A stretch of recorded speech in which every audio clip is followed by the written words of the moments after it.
I was 20 years old. I was at my lowest point. And then one day, and I remember the exact day, March 27th, 1975, I was helping my mother in her beauty shop. My mother owned a beauty shop up in Mount Vernon. And there was this older woman who was considered one of the elders in the town. And I didn't know her personally, but I was looking in the mirror, and every time I looked at the mirror, I could see her behind me, and she was staring at me. She just kept looking at me. Every time I looked at her, she kept giving me these strange looks. So she finally took the dryer off her head and she said something I'll never forget. First of all, she said, "Somebody give me a piece of paper. Give me a piece of paper." She said, "Young boy, I have a prophecy, a spiritual prophecy." She said, "You are going to travel the world and speak to millions of people." I began at Fordham University as a pre-med student. I took a course called cardiac morphogenesis. I couldn't read it, I couldn't say it, I sure couldn't pass it. So then I decided to go into pre-law, then journalism. And with no academic focus, my grades took off in their own direction. I was a 1.8 GPA one semester, and the university very politely suggested that it might be better to take some time off. I found that nothing in life is worthwhile unless you take risks. Nothing. Nelson Mandela said, "There is no passion to be found playing small and settling for a life that's less than the one you're capable of living." Fail big. You will fail at some point in your life. Accept it. You will lose. You will embarrass yourself. You will suck at something. There's no doubt about it. In the acting business, you fail all the time. Early on in my career, I auditioned for a part in a Broadway musical. Perfect role for me, I thought. So I'm in the wings. I'm about to go on stage, but the guy in front of me, he's singing like Pavarotti, and I'm just shrinking. I'm getting smaller and smaller. So they say, "Oh, thank you very much, and you'll be hearing from us." So I come out with my little sheet music, and so I assumed I didn't get the job. But the next part of the audition, he called me back. The next part of the audition is the acting part of the audition. Now I'm like, hey, okay, maybe I can't sing, but I know I can act. So they pair me with this guy, and again, I didn't know about musical theater. And musical theater is big, so they can reach everyone all the way in the back of the stadium. And I'm more from a realistic, naturalistic kind of acting where you actually talk to the person next to you. So I don't know what my line was. My line was, "Well, hand me the cup." And his line was, "Well, I will hand you the cup, my dear. The cup will be there to be handed to you."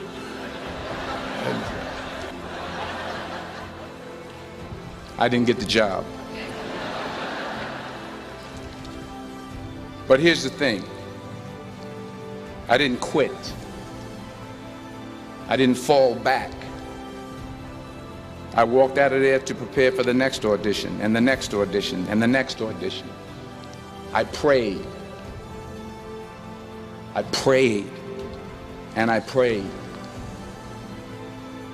But I continued to fail, and fail, and fail. But it didn't matter, because you know what?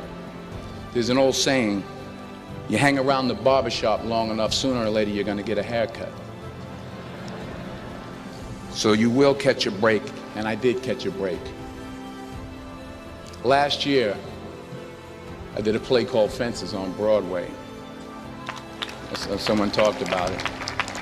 Won the Tony Award. But here's the kicker. It was at the Court Theater. It was at the same theater that I failed that first audition 30 years prior.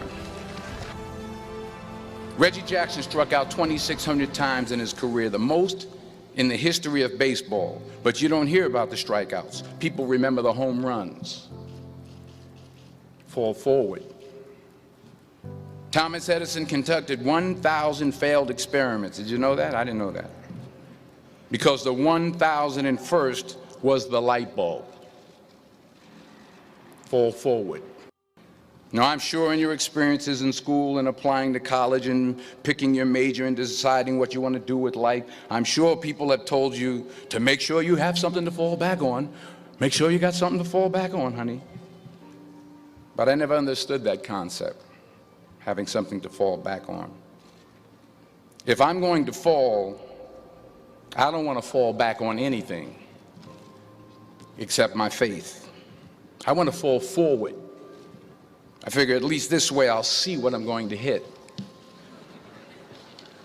Fall forward.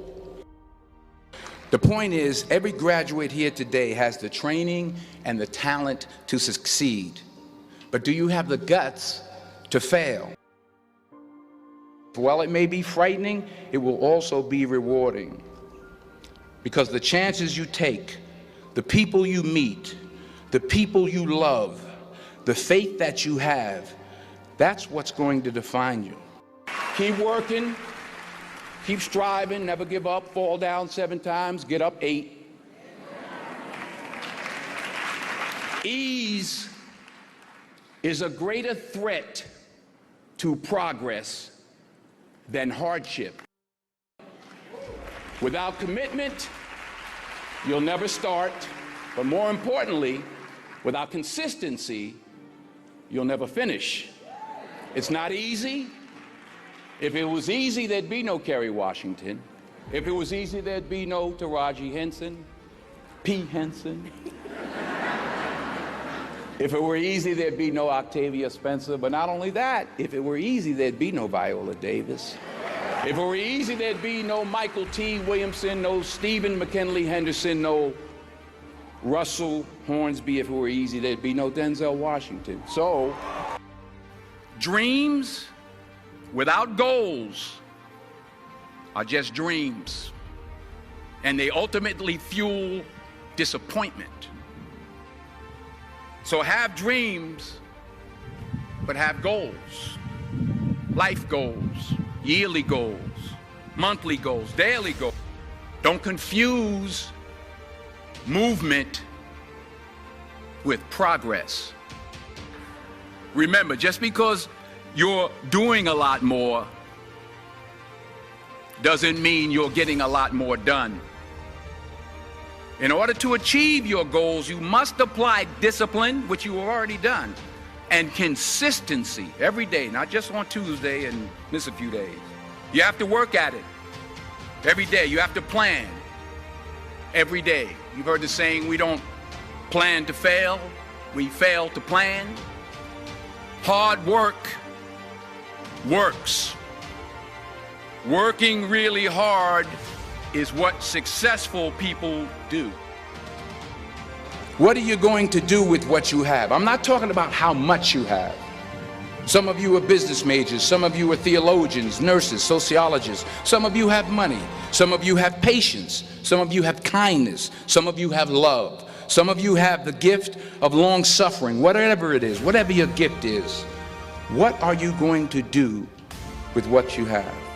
And it's not how much you have, it's what you do with what you have. We all have different talents. Some of you will be doctors, some lawyers, some scientists, some educators, some nurses.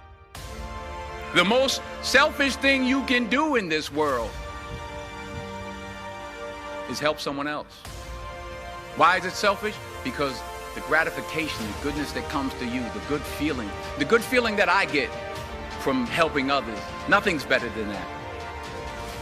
Well, I have traveled the world, and I have spoke to millions of people. But that's not the most important thing, the success that I had. The most important thing is that what she taught me and what she told me that day has stayed with me since. I've been protected, I've been directed, I've been corrected. I've kept God in my life and it's kept me humble. I didn't always stick with him, but he always stuck with me. So stick with him in everything you do. If you think you want to do what you think I've done, then do what I've done. Today is the beginning of the rest of your life, and it can be very frightening. It's a new world out there. It's a mean world out there, and you only live once. So do what you feel passionate about. Take chances. Don't just aspire to make a living. Aspire to make a difference.